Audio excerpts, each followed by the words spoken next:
There is 90% failure rate in startup. 10% fail in the first years, almost 70% fail in the first 5 years, and 90% cannot cross the 10 years. But if you want to cross this 10 years dilemma, you have to see what are the common factors which result in the failure of many businesses all around the world. If you see the other businesses like the textile, manufacturing, auto, and the other sectors of industries, there are brands that exist from 50 to 100 years as well. But if you see the tech industry, there are only a few names like the Microsoft, Facebook, Amazon, Gmail, Google. If you are anywhere in the world, you have to deal with it. So there are no subcategories of the big names in every country. Like if you see the textile, you have a big international names, but in every country there are big brands, big local brands as well. So this disparity is there in the case of tech industry. But let's see what are the common reason for the failure of startups and what are their solutions. Number one, the first thing is their founders agreement. Normally, young people start their startups with an overwhelming expectation that they can win and they can turn around the world. But what they do is they just start like anything in this world and forget or either do not make, or if they develop a founder agreement, it is a vague or incomplete agreement. So right after a few years, when the revenue starts, when the profit came, when there are reasons to get someone in or someone out, then start the problem of friction among these owners.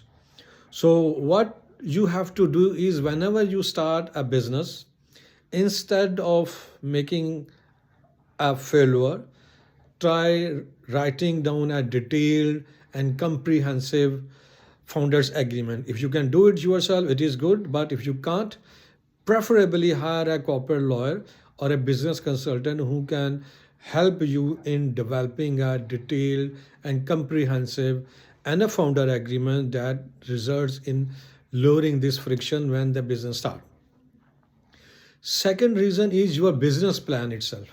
So whenever you make a business plan, either you overestimate or you do not make a proper financial management arrangement, or you do not do the research, or you forget to understand the competition and the demand of the people. So what you have to do whenever you start a business, do a thorough research and understand what is the level of competitions, how they are winning, how you can beat the competition, what is the expectation of the customer, what are their pain points. So whenever you start in a business, always start with a conservative approach and have a thorough research of your products and the demand of the customer and the need of the customer. This will help you in succeeding, and this will also help you in killing the competition. The third one is the ignoring of the value of advertisement and marketing.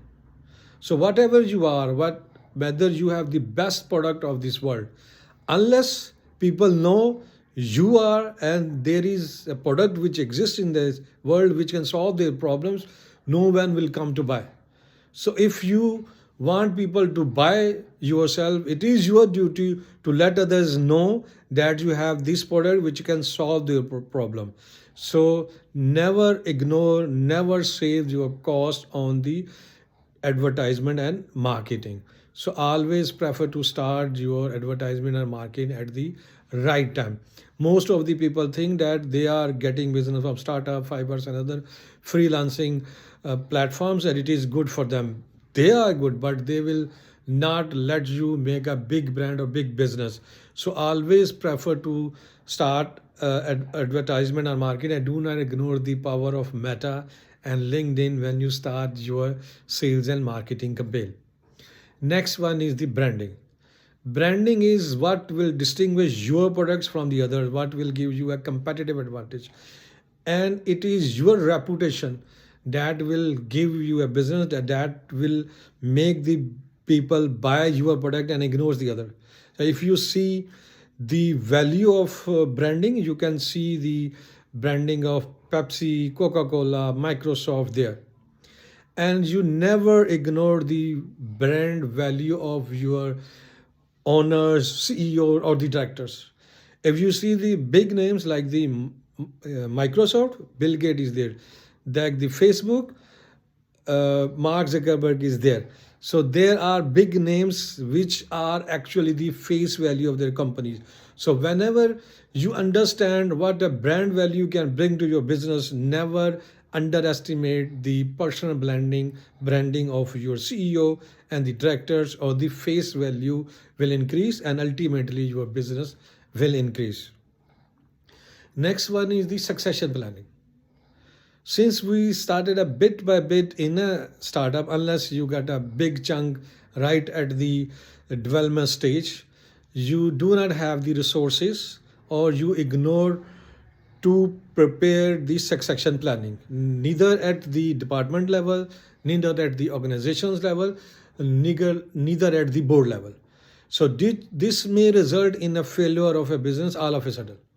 Like when there was a succession planning need for the Apple, so there was people there to replace the remarkable CEO of the Apple. So that is why they result in succeeding for a number of years. So whenever you have a business, whenever you think you are an entity now which is flourishing, which have some clients locally and internationally, this is the right time to prepare a succession planning. If you have a multiple founders or multiple owners or directors there, that is one of the way to save your company. But in that case, you have to go to the point number one and have a well written detailed founders agreement, so that if any eventuality happen, your company can save this dilemma and can run for the years to come. And these are my few points for the top reasons for the failure of the startups and the technology companies. If you have any other reason which you think is also relevant, please send me a comment for my understanding and for my education. Thank you very much.